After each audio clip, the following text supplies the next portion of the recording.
À la une de ce journal, intronisation du nouvel évêque de Sikasso, son nom, Monseigneur Robert Cissé. Il était jusque-là recteur par intérim du grand séminaire Saint-Augustin de Bamako. Il a choisi comme devise la vérité de l'Évangile.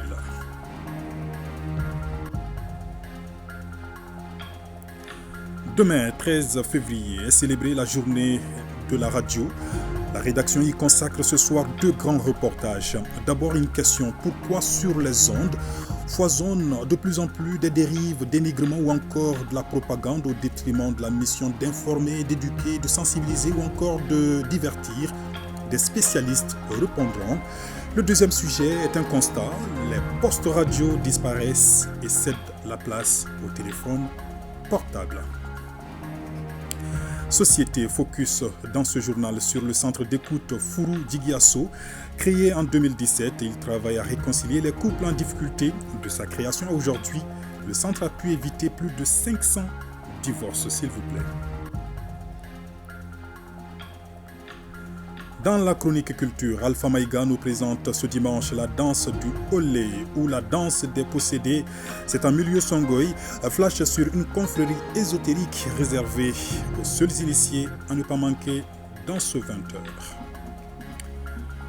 Et nous recevons ce soir comme invité Aminata Keita, Miss ORTM 2023. Elle nous parlera de ses projets après son couronnement.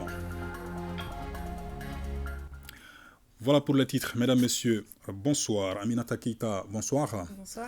Merci d'avoir répondu à notre invitation. Merci à vous. Je reviens vers vous en fin de journal. Cap sur la 3e région où le nouvel évêque de Sikasso, Monseigneur Robert Cissé, a été intronisé ce samedi à la cathédrale. Ordonné prêtre en 1993 à Koutiala, Robert Cissé était jusque-là recteur par intérim du grand séminaire Saint-Augustin de Bamako. Il a choisi comme devise la vérité de l'Évangile. Le reportage est signé Moustapha Doumbia et Amadou Dolo.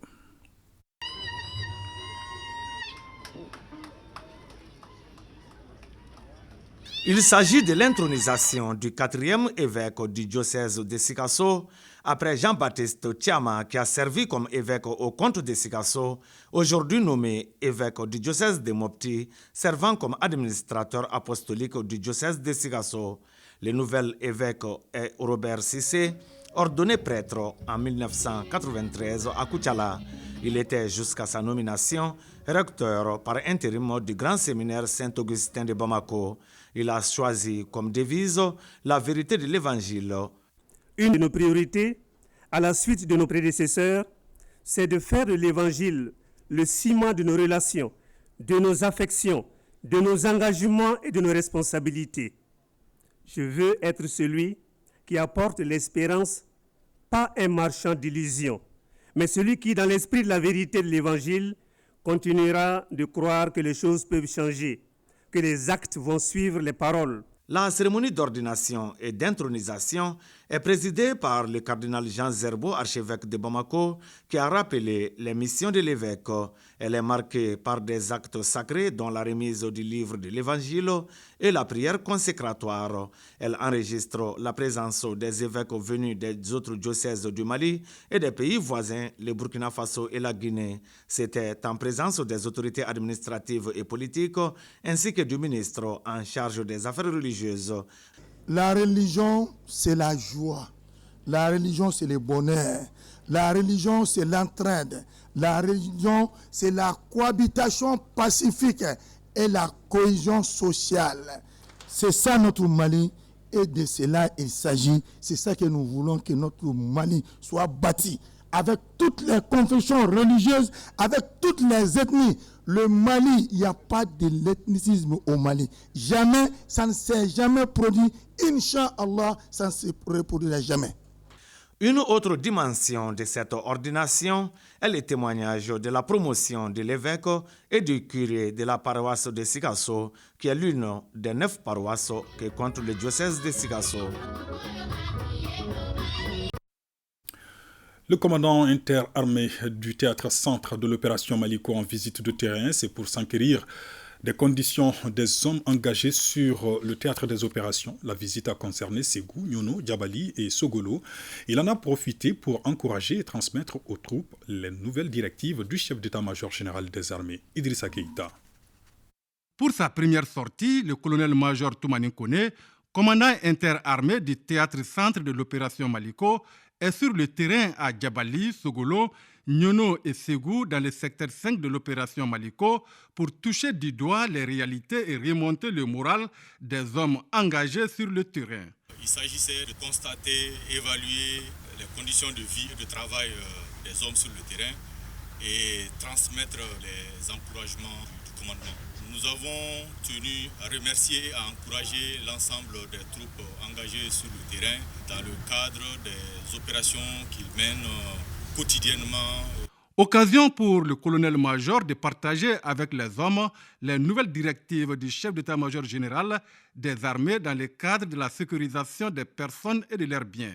Il s'agit de la dynamisation des opérations sur le terrain. Et très prochainement, nous allons travailler dans ce sens.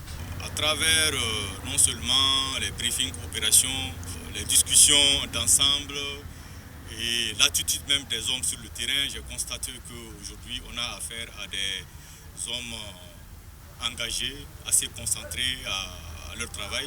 Et tous les moyens sont là pour nous le prouver. Partout où le colonel-major Toumani Kone est passé, il a échangé avec les hommes sur leurs conditions de vie et de travail et les a invités à persévérer dans l'effort pour plus de victoires sur l'ennemi.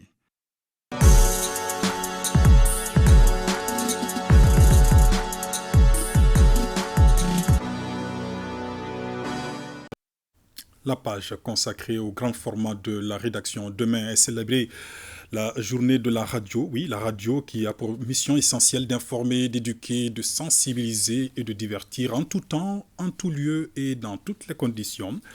Mais un constat sur les ondes foisonne de plus en plus des dérives, dénigrements de personnalités ou encore de la propagande négative. Pourquoi ? Certains professionnels de la radio pointent du doigt le manque de formation et les conditions de travail précaires. Bemba Sibi et Tayeb Adjaouyakoui sont allés en savoir davantage. Vous êtes sur l'émission Hit des Trois. La radio est un médium vivant qui informe, éduque, sensibilise et divertit. Mais de plus en plus, les dérives et propagandes sur les ondes tendent à prendre le dessus sur ses fonctions premières de radio. Les professionnels du métier pointent du doigt plusieurs facteurs à la base de cette situation. On ne devient pas homme des radios qui le veut. Tout le monde ne peut pas être homme des radios. Mais on constate ici à Bamako, il y a certaines personnes qui se lèvent du jour au lendemain sans formation ni rien, prendre le micro et dire tout ce qu'ils veulent. La situation, c'est tout d'abord le fait qu'on assiste actuellement à Bamako à une floraison des radios. C'est une porte ouverte à toutes sortes de dérives. Et certains en font même pour faire des règlements de compte. Je ne suis pas contre le fait qu'il y ait une floraison des radios à Bamako ou la liberté d'expression ou autre chose, mais le minimum doit être de rigueur dans ces radios afin qu'on puisse avoir de la qualité. Parlant de contrat de travail entre les organes qui emploient et leurs salariés, et ce qui peut être à la base des dérives, lorsque le radioteur, entre guillemets, n'est pas à l'abri des tentations, n'est pas à l'abri, est dans le besoin, en tout cas de joindre les deux bouts, il va jouer un certain jeu qui peut aller à l'encontre de l'éthique et de la déontologie de son métier. La première cause, ou la première raison, il faut que le journaliste qui parle sur une antenne soit un journaliste bien formé, qu'il respecte la déontologie, qu'il respecte l'éthique. Et cela passe nécessairement par la formation. Le journaliste bien formé passerait difficilement dans les dérives. Des dérives qui sont dues donc au manque de formation et aux conditions de travail précaires qui mettent en mal l'éthique et la déontologie de la profession. Nos interlocuteurs proposent plusieurs pistes de solutions pour juguler ce problème. Chacun, en ce qui le concerne, a une partition à jouer.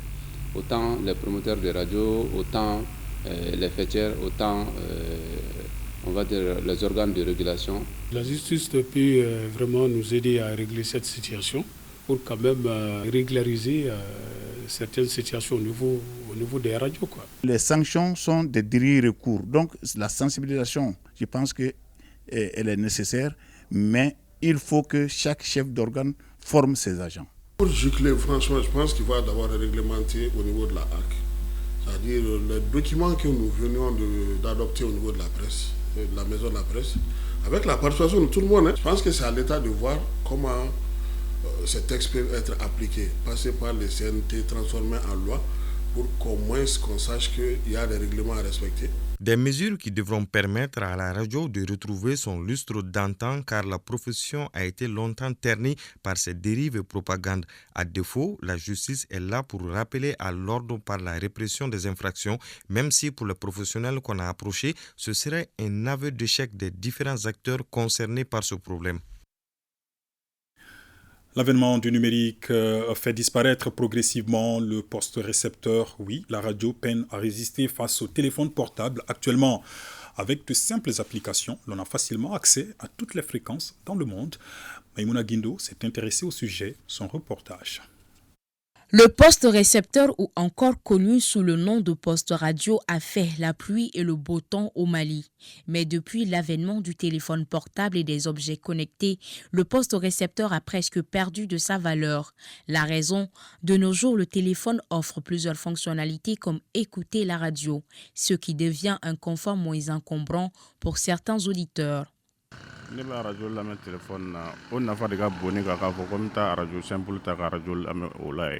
Mon téléphone est mon outil de travail. Je fais tout mon boulot avec. C'est plus pratique d'écouter la radio avec le téléphone que le poste récepteur qui demande un peu d'effort. Déjà que la radio se trouve dans le téléphone, c'est plus avantageux selon moi. Je gère le poste récepteur ici, mais avec mon téléphone, j'écoute la radio. Parce qu'avec les déplacements et autres là, on ne peut pas amener ici là. Avec la radio, le poste récepteur c'est pas facile. Donc avec l'écouteur où tu travailles, tu peux travailler, tu écoutes la radio et c'est plus facile. Le temps évolue et les choses changent et quelques citoyens ont opté pour l'évolution. Et le fait d'écouter la radio avec son téléphone portable est une manière pour eux de vivre dans le monde actuel.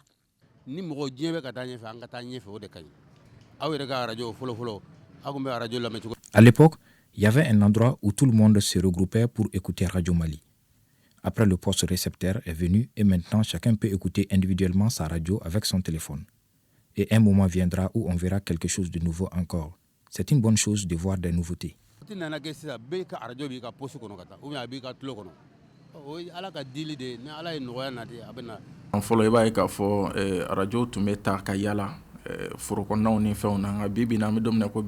Avant, nous étions obligés de prendre notre poste récepteur avec nous si on voulait aller quelque part, parfois en plein travail au champ, parfois en ville. Ce n'était pas trop pratique. Mais aujourd'hui, avec l'avènement des téléphones, c'est devenu plus simple d'amener sa radio un peu partout, sans être dérangé, ni déranger les autres qui sont autour de soi. Le monde évolue et on évolue avec. L'intérêt même de disposer d'un poste radio est de pouvoir à tout moment être à l'écoute de ses stations préférées pour casser le silence et rester informé. Pour ce fidèle auditeur de la radio, aucune évolution ne pourra remplacer son bon vieux poste récepteur. Bon, le téléphone, c'est un nouveau modèle. Le premier constat est que les gens ont tendance toujours à écouter les radios, les téléphones, les sons avec les téléphones. Mais ça a des inconvénients. Mais par contre, la radio qui est là, tout simplement, on écoute, la voix est filtrée et sans embâche. Et on a les émissions, on a les informations en tout temps et en tout moment. Pour ce vendeur de radio rencontré, la vente du poste radio est peu rentable. Le marché est morose.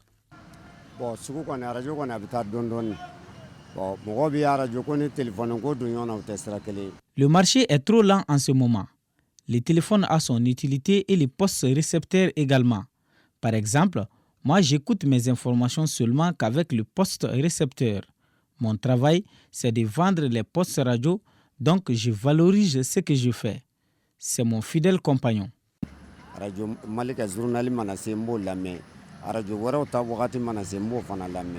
Avant, si le poste récepteur tombait en panne, fallait coûte que coûte pour le propriétaire qu'il soit remis en très bon état. L'affluence était là. Pour ce réparateur, aujourd'hui, il n'y a quasiment plus rien à réparer à part quelques vieilles radios. On a quelques personnes âgées qui sont toujours nos clients. Ils viennent réparer leur poste récepteur. Néanmoins, le marché n'est pas comme avant. On avait beaucoup de clients. Moi, j'ai tout eu par le passé grâce à ce métier.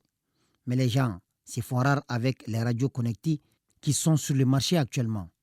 Les postes radio jouent un grand rôle jusqu'à présent pour certains d'entre nous. Toutefois, la radio n'a pas perdu de son prestige. Qu'on l'écoute à travers son poste récepteur ou encore via son téléphone, elle reste un canal d'information pour nombre de personnes. Pour ce vendeur de téléphone, les clients ne badinent pas sur le fait de ne pas avoir la radio dans leur smartphone. Plusieurs de nos clients aiment acheter les téléphones avec l'application radio. Avec certains modèles de téléphones sans application radio, nous proposons aux clients de l'installer pour qu'ils acceptent d'acheter. En somme, si les avancées technologiques autour de la radio permettent aujourd'hui de nous apporter le confort et la simplicité comme l'accès à l'information, il est aussi important de rappeler que le poste radio aura toujours une valeur historique. C'était le clin d'œil de la rédaction à l'occasion de la journée de la radio célébrée demain, donc 13 février.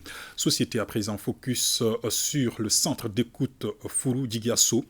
Créé en 2017, il travaille à réconcilier les couples en difficulté de sa création. Aujourd'hui, le centre a pu éviter plus de 500 divorces, ce qui contribue à préserver la sacralité du mariage. Bemba Sibi et Alou Bekone nous ouvrent les portes du centre Furu Djigiasso.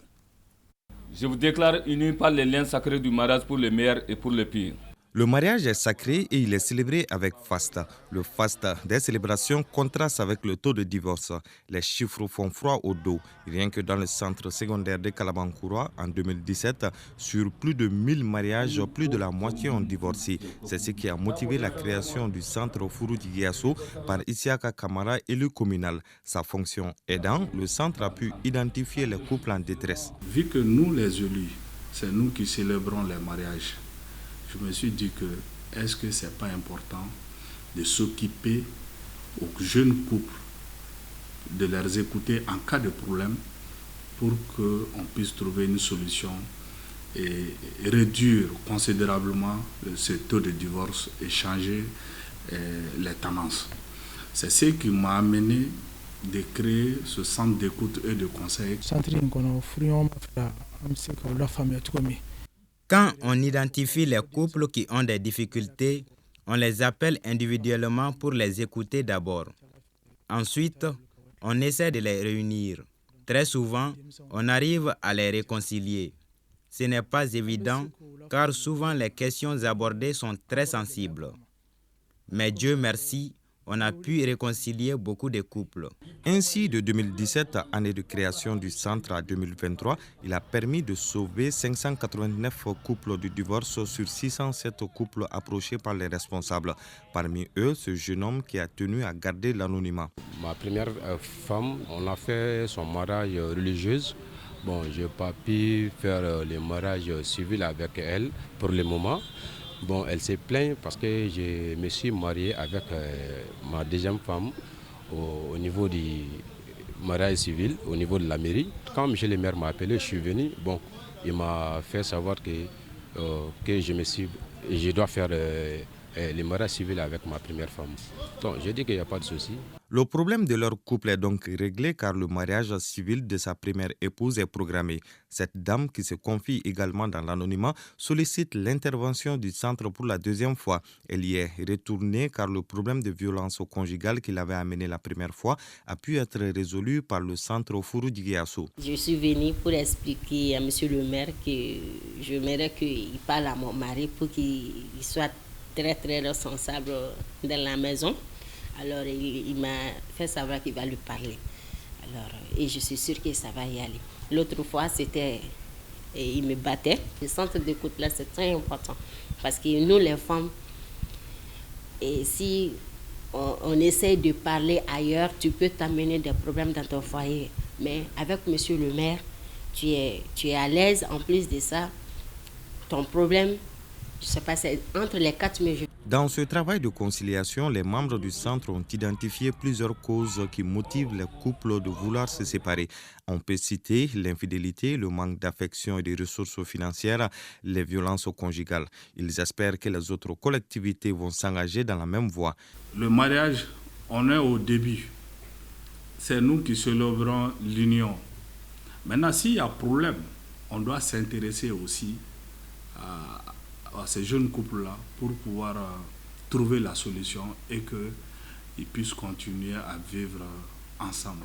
Courant 2022, le centre a initié d'autres projets comme des sessions de formation en savonnerie, teinture et fabrication d'eau de javel. Ceci pour permettre aux jeunes femmes mariées d'avoir une source de revenus. Il s'est lancé également dans l'assistance au mariage des jeunes en situation précaire qui veulent convoler en juste noces. Ceci en prenant en charge les frais de célébration de leur mariage à la mairie. Pour ce faire, le centre organise chaque année une opération de levée de fonds. Ces couples sont également célébrés chaque année à la faveur de la nuit des mariés. Autre sujet dans ce 20h lancé en 2015, le projet Mali Justice Project arrive à terme. Il œuvrait à soutenir les efforts du gouvernement dans le domaine de la justice. C'est un projet financé par l'USAID, Ibrahim Kaoukonaté et Julie Traoré. Depuis 7 ans, l'USAID accompagne le gouvernement du Mali dans le domaine de la justice à travers le projet Mali Justice Project. Ce programme intervient essentiellement sur les méthodes, les procédures et les outils de gestion. Les objectifs de ce projet, vous avez compris qu'il y avait quand même 33 grands axes. Un axe de renforcement institutionnel au sein du ministère de la Justice, un axe d'accès à la justice. L'Agence des États-Unis pour le développement international travaille à travers le projet Mali Justice pour contribuer à l'avancement des priorités maliennes pour un Mali renouvelé et renforcé tout en soutenant les objectifs de votre politique décennale de réforme du secteur de la justice. Grâce à Mali Justice Project, plusieurs actions ont été posées. Parmi ces grandes réalisations, notre pays est lauréat du 13e prix international du génie en herbe de l'OADA. Il est réjouissant de noter l'accompagnement de Mali Justice Project au niveau du département dans le cadre de l'élaboration des avant-projets de textes relatifs au statut de la magistrature et des fonctionnaires du personnel des greffes, au classement des juridictions et au plan de carrière des magistrats, au statut et au rôle des cadis et des autorités traditionnelles dans la distribution de la justice. Des témoignages des bénéficiaires issus des organisations du secteur privé et de la société civile ont tour à tour rendu un hommage à Mali Justice Project. Ils ont aussi ému des vœux pour sa réouverture. Formation des équipes d'évaluation des performances d'une centaine de communes du pays. Une initiative du projet de déploiement des ressources de l'État pour l'amélioration des services. Coût du projet, plus de 59 milliards de francs CFA. Boubacar Kanouté. L'objectif de cet atelier est de renforcer les capacités des équipes d'évaluation des performances de centres de communes à travers le pays. Il réunit les préfets, les planificateurs et autres acteurs du développement pendant 3 jours. Aussi, il s'agit de renforcer la résilience des communautés. Ce projet vise à augmenter les ressources mises à la disposition des collectivités territoriales pour la fourniture des services et à renforcer les mécanismes de décentralisation, y compris l'implication des bénéficiaires et l'utilisation des services financés à hauteur d'environ 59 milliards de francs CFA pour une durée de 5 ans. Cette rencontre, elle vise à assurer une compréhension partagée du dispositif d'évaluation des performances par l'appropriation des principes régissant le mécanisme mis en place. Le projet de déploiement des ressources de l'État pour l'amélioration des services est un projet qui s'inscrit dans le cadre du renforcement de notre processus de décentralisation. Un projet d'appui financier, mais un projet d'appui multiforme pour le renforcement des communes. De très bonnes évaluations qui nous permettront encore de doter nos communes qui en ont besoin des ressources financières Au cours de cet atelier, les participants devront pouvoir appréhender les mécanismes d'évaluation de la performance et la méthode de calcul des dotations et le plan d'élaboration du rapport d'évaluation.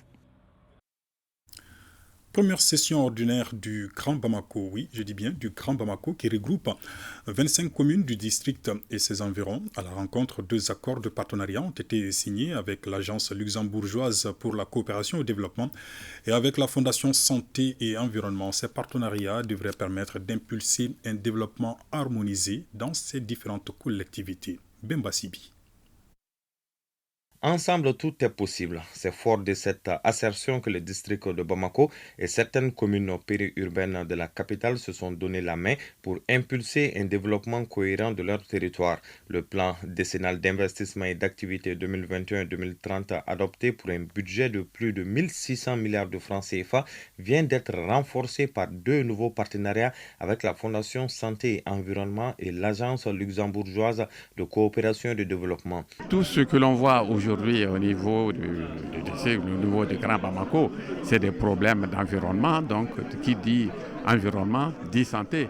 Donc, le programme de Grand Bamako, nous avons vu que ça correspond à nos visions. Si la Fondation va appuyer le plan décennal en créant un pont entre la santé et l'environnement, le partenariat avec la coopération luxembourgeoise porte sur l'agriculture avec un accent particulier sur la formation. Ils veulent financer avec un fonds de 7 milliards à la disposition de ces secteurs-là et surtout dans le cadre de la formation professionnelle.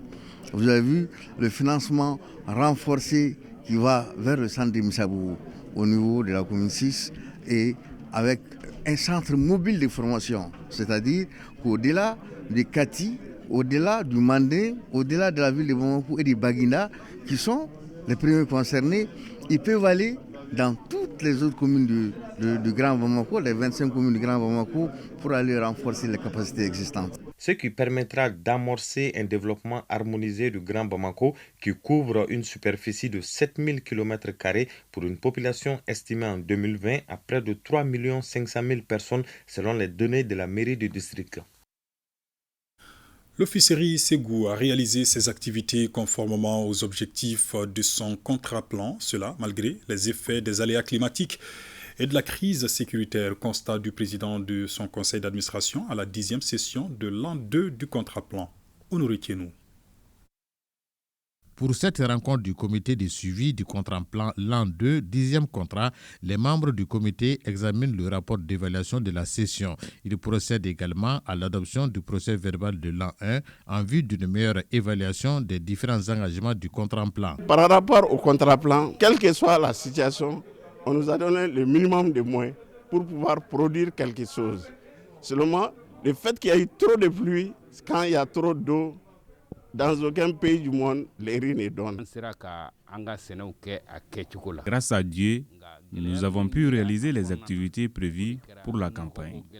La difficulté majeure a été le problème d'engrais. Les entretiens d'infrastructures, l'achat d'équipements, la protection de l'environnement constituent entre autres contrats qui engagent État, producteurs, officieries. En dépit des contraintes d'ordre sécuritaire et financier, des taux globalement acceptables par rapport aux différents engagements ont été obtenus.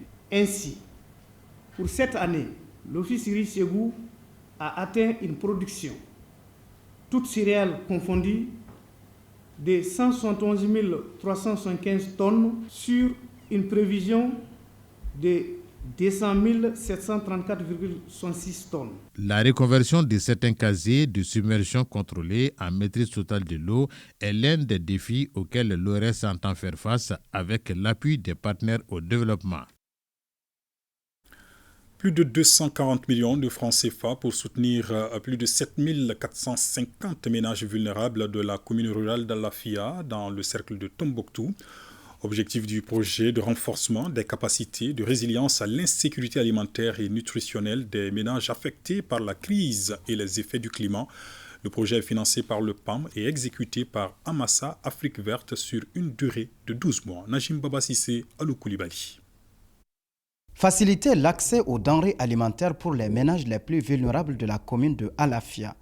Créer des infrastructures productives permettant de réduire les niveaux d'insécurité alimentaire. Réduire significativement le taux de la malnutrition à travers la sensibilisation sur les bonnes pratiques nutritionnelles. Et enfin, renforcer les capacités des coopératives d'éleveurs sur les techniques de transformation et de conservation de la viande de chameau et des gros ruminants. Ce sont là quelques objectifs fixés par ce programme de renforcement de la résilience des communautés, dénommé Paquet intégré de résilience.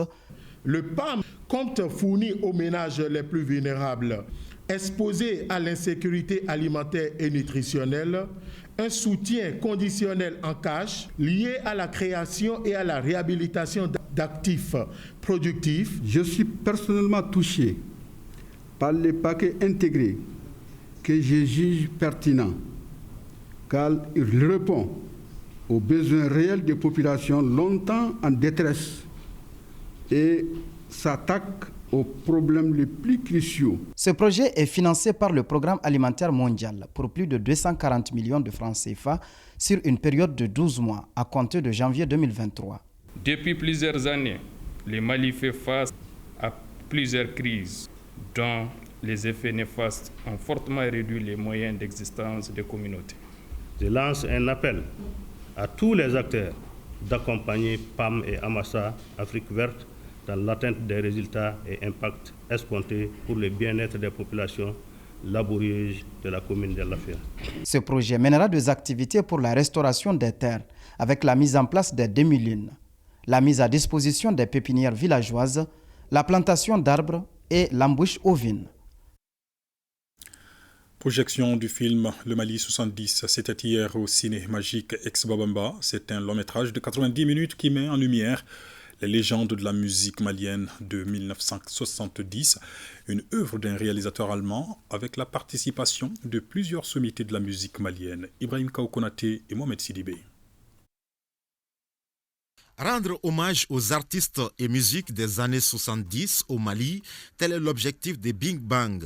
À Berlin, cette formation a découvert des vieux vinyles de l'époque de la grande formation musicale malienne.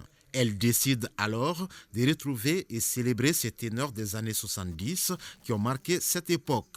Rendre hommage aux héros de sa propre collection vinyle. À Berlin, on est tous des fous des anciens vinyles. Et ces musiciens-là, ils jouent chaque lundi depuis 10 ans. Et moi, j'ai fait quelques voyages ici au Mali et j'ai trouvé ces vinyles. Aussi Rail Band et Soribamba et Super Biton. Dans le film, vous avez vu qu'on a beaucoup discuté sur le beat, sur la clave correcte. Ça. Une section cuivre d'Allemagne qui se prend d'amour pour notre répertoire des années 70 et qui le revisite et qui vient pour essayer de faire une relecture de ce répertoire avec nous. Et donc j'en suis un peu l'acteur aussi dans la mesure où bien avant le début du projet, j'avais donné déjà des repères aux réalisateurs. Inspiré par des chansons emblématiques, ce film documentaire entre dans le cadre de la coopération culturelle entre le Mali et l'Allemagne. C'était un film formidable, une projection de la richesse de la culture musicale du Mali, mais aussi un film qui a montré les synergies. C'était vraiment un trésor de découvrir cette histoire. Et je pense ce soir, on a vraiment profité en voyant des grands artistes et en voyant comment ces grands artistes coopèrent avec des jeunes artistes allemands. Des amis allemands qui quittent leur pays, qui viennent au Mali, qui traversent le Mali du sud au nord pour aller découvrir ce que nous avons le plus précieux, notre richesse. Ça ne peut être que émotionnel, sensationnel, fabuleux. Et regarder ces films, c'est pas seulement les films des années 70. C'est pas seulement un film qui retrace cette vie des Ray-Ban et autres. C'est tout le Mali qui parle. Hein. La projection de ce film documentaire est rendue possible grâce au concours du Centre national de cinématographie malien financé par le GIZ.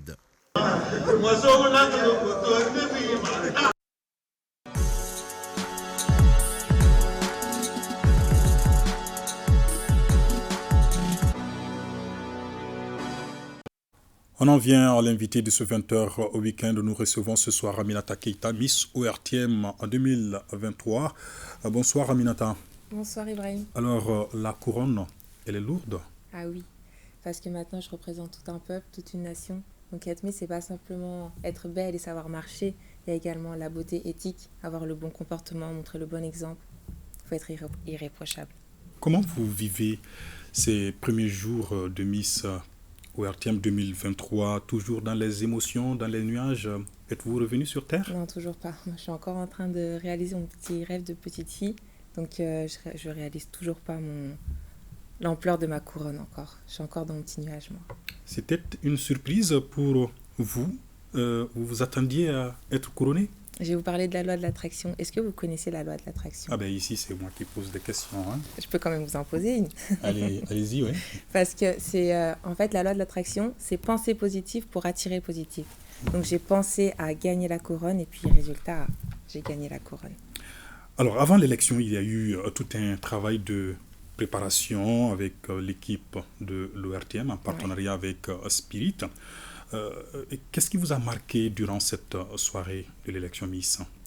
Il y a eu beaucoup de choses, entre la joie, le stress, parce qu'à chaque tableau, chaque passage sur scène, on allait se changer. Donc on stressait de pas avoir le temps. Et puis dès qu'on remontait sur scène, on était pressés de remonter sur scène parce qu'il y avait nos familles qui nous encourageaient, qui nous donnaient la force. Non, c'était vraiment une soirée inoubliable. Vous êtes Miss pour une année. Quels sont vos projets pour les 12 prochains mois? Donc moi, la cause qui me tenait à cœur, c'est l'éducation des jeunes, parce que je trouve qu'il y a beaucoup d'enfants dans les rues, donc il est important de leur montrer le bon exemple, de les aider. Et puis je sais que, par exemple, la première dauphine, elle a un projet en rapport avec l'immigration, et la deuxième dauphine, elle a un rapport avec les femmes violentées. Donc pourquoi pas s'unir et faire une cause commune tout ensemble. Très bien. Et durant cette soirée également, le thème retenu était Malikura, paix et réconciliation. Que vous inspire cette thématique? Ça nous pousse à nous entraider. Il faut aider son prochain, il faut s'aimer les uns les autres. Nous vivons dans un beau pays et il est important de le garder tel qu'il est. Avez-vous un message particulier à passer ce soir avant de quitter ce plateau? Mon message, moi, c'est « Believe in your dream » en anglais, qui veut dire « Croyez en vos rêves ». Il est important de croire en soi et d'avoir confiance en soi, de croire en ses rêves. Parce que si vous n'êtes pas là pour croire en vos rêves, qui sera là pour croire en vos rêves à vos places?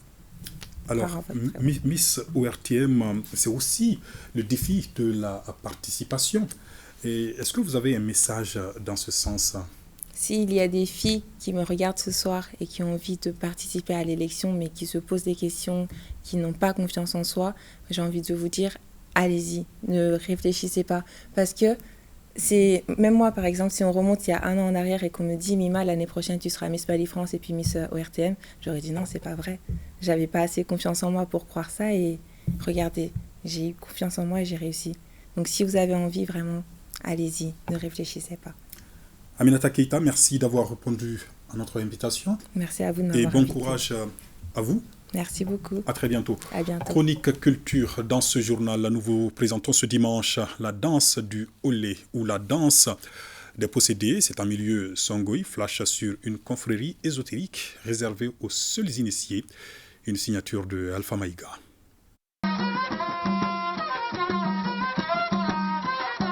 La région de Gao a été très tôt islamisée depuis le XIe siècle selon plusieurs documents. Cependant, la grande masse des Songhai est restée attachée aux croyances ancestrales. De nos jours encore, les Songhai vouent un culte aux Hollei, c'est-à-dire les diables d'une part, et à d'autres génies qui peuplent la nature d'autre part. C'est sur un lieu historique, une figure emblématique aussi de notre histoire. Koyuma, le site de Faramakan Beauté, ça c'est la source de la magie Songhai et de ce qu'on appelle les do, les docho-borei. Les Maïga, on dit même que c'est Faramakan Beauté qui a découvert les Hollei. Donc à Koyuma se trouve en fait un temple de la sorcellerie Songhai. Et pas au niveau national, mais au niveau mondial, selon en tout cas la tradition orale. Entre sociétés secrètes, sectes, religions traditionnelles ou danses de possédés, le Hollei constitue une forme d'expression de la culture Songhai. Je dirais même au-delà du XIe siècle, une forme d'expression de notre patrimoine immatériel, une expression à laquelle nous sommes attachés depuis la nuit des temps, depuis le fameux, l'ancêtre mythique Faram Makam Boté, n'est-ce pas, qui aussi semblerait être un génie. Entre la religion traditionnelle, la musique, la danse, parce qu'il y a un aspect théâtral, n'est-ce pas? Le Holley est effectivement une forme d'expression de notre philosophie, de notre culture. Le Holley Hora est une confrérie ésotérique réservée aux seuls initiés. L'adhésion au culte se fait de 3 manières. Premièrement, on peut accéder, on peut adhérer au Holley Hora par justement le système quand on est élu. Quand on est élu, c'est-à-dire que dans une famille donnée, les génies sont là, ils peuvent parmi, n'est-ce pas, les enfants de la famille, choisir quelqu'un de leur choix qui peut être peut-être le plus discret, le plus apte à accepter en tout cas les principes, n'est-ce pas? Donc le principe d'élection. Deuxièmement, on peut y adhérer par le principe, n'est-ce pas, de l'hérédité. De l'hérédité, on est de père en fils. Il y a aussi la prédestination. Vous savez qu'il y a des enfants qui naissent avec, n'est-ce pas, le génie au corps. N'est-ce pas, ça c'est, n'est-ce pas, une troisième façon. Et enfin, il y a quand même une dernière façon de pénétrer ce monde mystérieux. Des gens qui achètent carrément.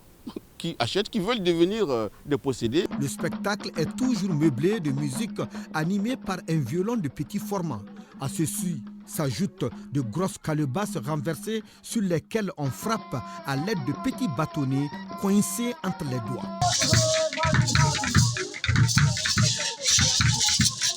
La confrérie Holley Hora est dirigée par un prêtre de sexe masculin. Il est au-dessus des possédés de tous les âges et des 2 sexes.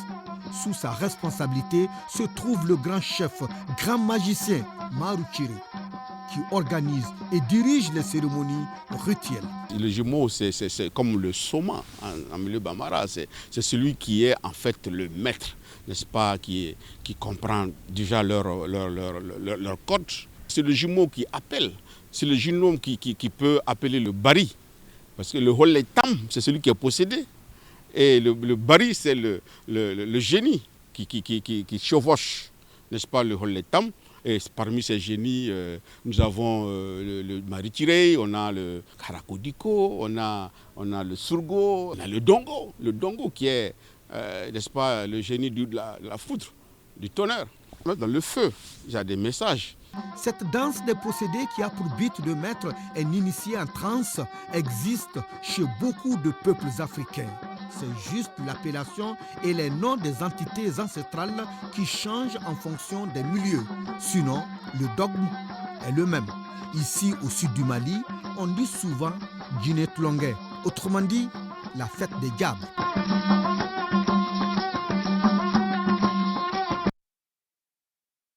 Et le point Covid du jour à présent, ce dimanche, les services de santé n'ont enregistré aucun cas positif sur 237 tests réalisés.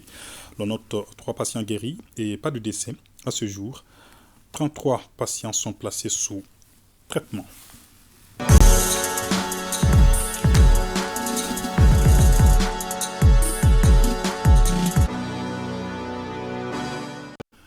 Le journal des sports avec Abdul Karim Kaba en plateau. Avec moi, bonsoir Abdul Karim Kaba. Bonsoir Ibrahim Traoré, bonsoir à tout le monde. Alors, Coupe CAF en première journée, le tout-puissant Mazembe gagne 3-1 face à l'AS Real de Bamako. Tout à fait, le tout-puissant Mazembe de la RD Congo a battu le Real de Bamako pour le compte de la première journée des matchs de poule de la Coupe CAF. Les Corbeaux se sont imposés donc 3-1 au stade du tout-puissant Mazembe.